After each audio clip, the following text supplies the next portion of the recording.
Oke, selamat pagi. Assalamualaikum warahmatullahi wabarakatuh. Jumpa lagi ya rekan-rekan bersama saya. Pada kesempatan kali ini saya ingin share ya materi mengenai melakukan perencanaan pengadaan barang jasa pemerintah ya. Ini level 2. Jadi lebih tinggi lagi, level lebih agak rumit lagi daripada level 1 ya. Kalau ini nanti bukan soal tapi lebih ke materi ya. Jadi nanti rekan-rekan yang ingin tes P3K khususnya di pengadaan barang jasa nanti bisa lihat materinya apa saja ya. Ini nanti kurang lebih ada 32 slide. Materi ini saya dapat dari rekan-rekan di teman-teman di ini ya, Pusdiklat LKPP ya. Langsung saja ke slide selanjutnya. Jadi kompetensi dasar. Nah, setelah mempelajari modul, modul itu kalau teman-teman belum ada bisa DM saya, Instagramnya saya di sini.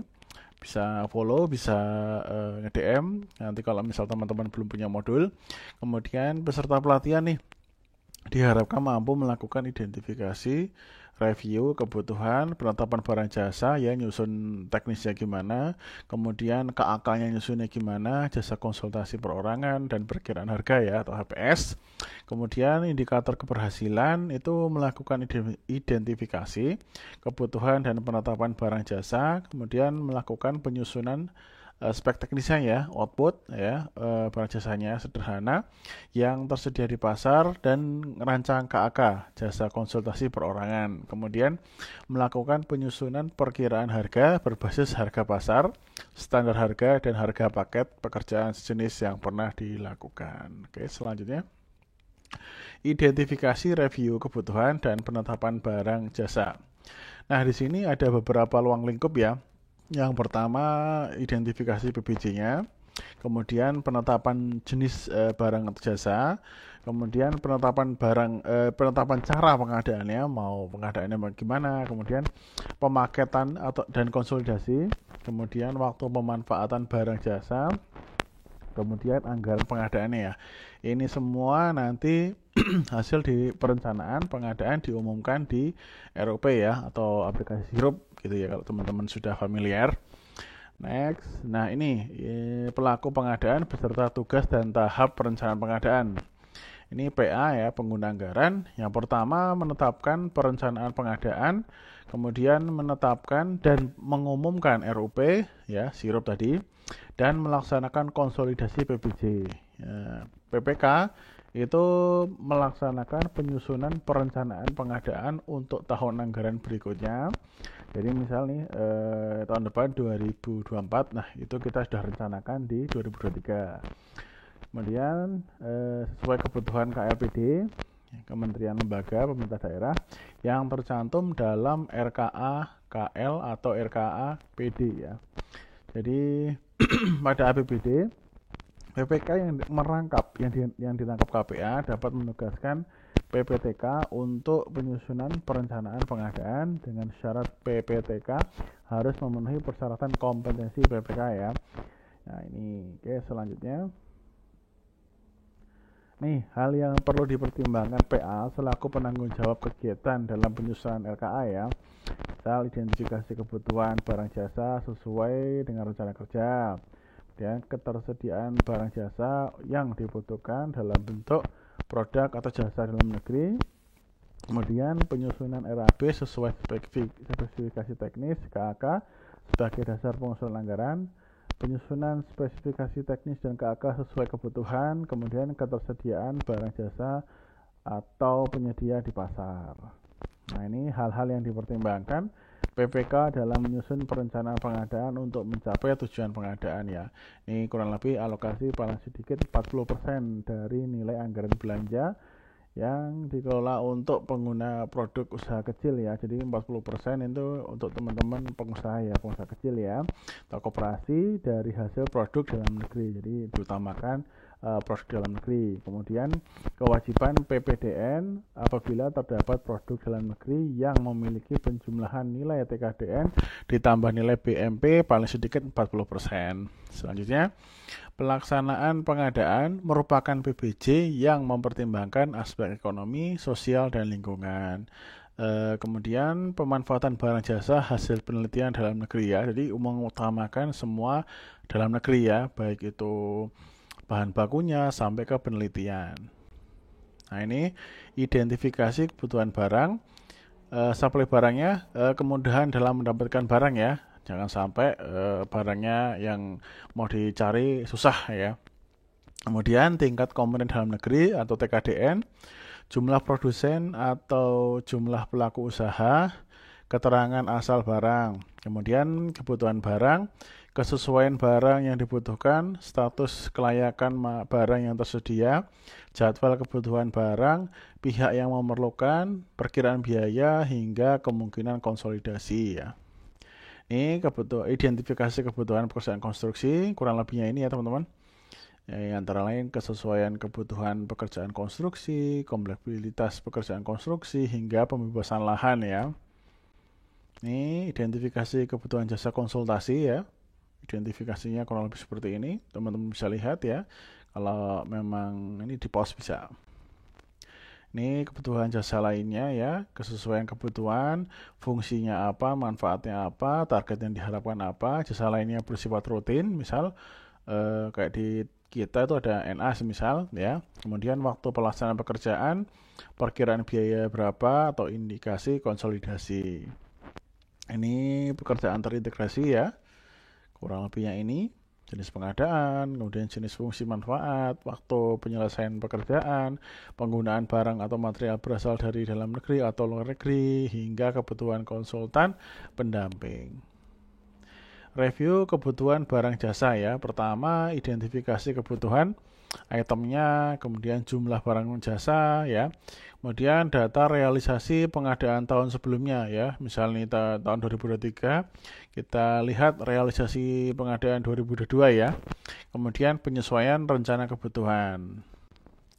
Ini identifikasi pengadaan barang jasa, akun belanja yang terasosiasi dengan pengadaan barang atau jasa di kementerian lembaga antara lain ya, belanja barang jasa, akun modal belanja, namun tidak tertutup kemungkinan terdapat belanja pengadaan akun belanja barang jasa. Kemudian akun belanja yang terasosiasi dengan pengadaan barang jasa di Pemda ya. Akun belanja barang jasa yang terdapat yang dapat ditemukan antara lain dalam akun belanja operasional dan belanja modal. Ini hanya ada 4 ya penetapan barang jasa. Yang pertama barang, kemudian pekerjaan konstruksi, 3 jasa konsultasi ya, ada konsultasi non konstruksi, kemudian jasa konsultasi konstruksi ya, kemudian jasa lainnya.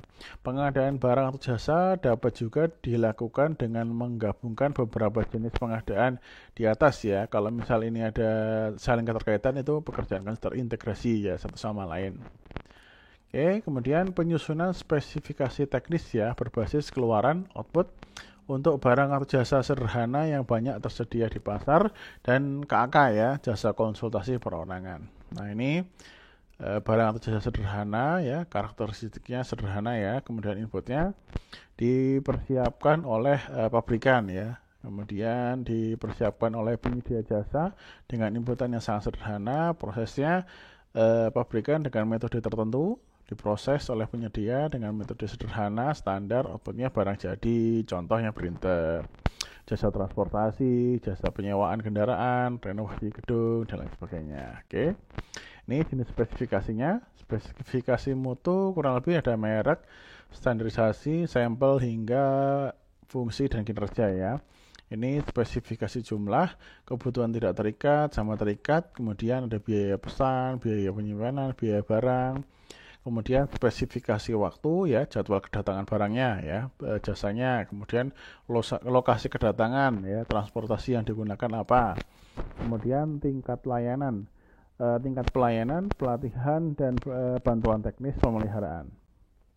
Ini kurang lebih penggunaan spesifikasi mutu ya. Ini dari cara penggunaan barang, jasa lainnya, hingga nih pekerjaan konstruksi sesuai apa enggak, seperti itu. Ini penggunaan spesifikasi jumlah dan waktu layanan ya. Ini lebih dipengaruhi oleh jadwal kedatangan barang jasa, memuat waktu kedatangan dan sebagainya. Tingkat layanan gimana akan bergantung pada tingkat pelayanan standar barang yang telah ditentukan oleh pihak pabrikan.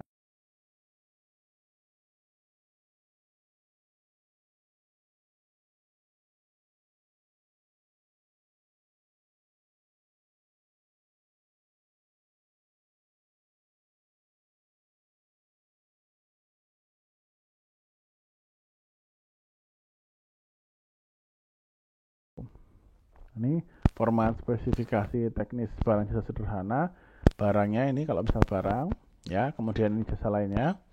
Ini pekerjaan konstruksi ya. Jadi spesifikasinya kurang lebih ini ada latar belakang. Jadi ini dapat dikembangkan dan disesuaikan dengan kebutuhan pekerjaan. Ini konsultasi perorangan, kurang lebih seperti ini. Ya, itu jasa layanan profesional perorangan yang membutuhkan satu jenis keahlian yang mengutamakan adanya brandware dalam kategori masih sederhana. Jadi kayak teman-teman kita ya di IT misal itu juga ada jasa konsultan. Itu misal sebagai senior programmer hingga analis lah seperti itu. Nah, ini spesifikasi untuk jasa konsultasi perorangan. Ini inputnya, proses, kemudian output ya. Jadi hasil pekerjaan jasa konsultasi, hasil ini dapat berupa buku laporan. Jadi tiap bulan itu teman-teman membuat laporan ya. Ini buku laporan akhir, laporan hasil survei, analisanya ya. Misal analisa infrastruktur di IT-nya gimana, kemudian secara development-nya gimana, dan sebagainya.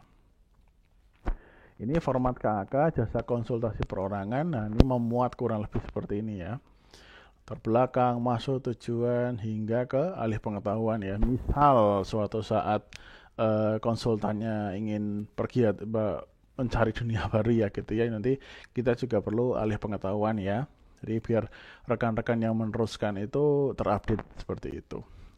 Penyusunan perkiraan harga berbasis harga pasar, standar, harga paket pekerjaan jenis. Ini jenis perkiraan harga ya, atau HPS sih, anggaran PBJ, kemudian nih perkiraan kita sendiri ya. Nah, kurang lebih yang ini. Ini harga pasar, cara pembentukan harga ya, pembentukan harga oleh para pembeli dan para penjual sangat ditentukan di tingkat kompetensi yang terjadi di dalamnya. Nih. Banyak pembeli, kemudian banyak penjual, saingannya ini ya sempurna ya. Kemudian sedikit penjual, banyak pembeli ya, ini bahaya. Kemudian satu penjual lah, jadinya monopoli ya.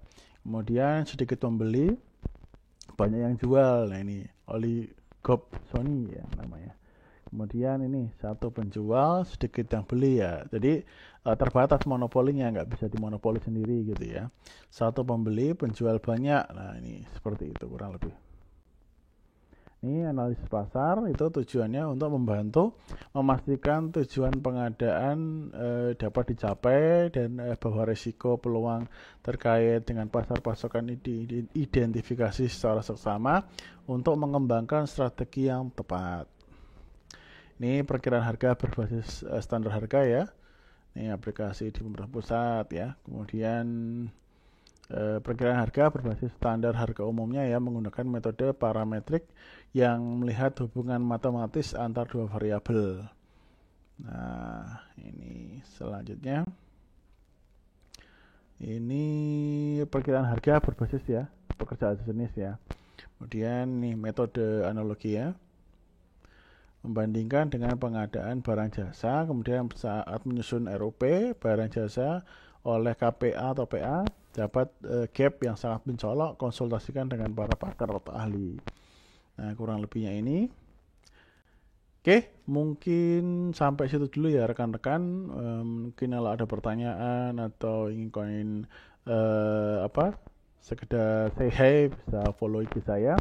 Kurang lebihnya saya mohon maaf. Semoga yang ikut P3K materi ini sangat bermanfaat. Semoga bisa lolos ke masing-masing instansi. Kurang lebihnya saya mohon maaf. Assalamualaikum warahmatullahi wabarakatuh.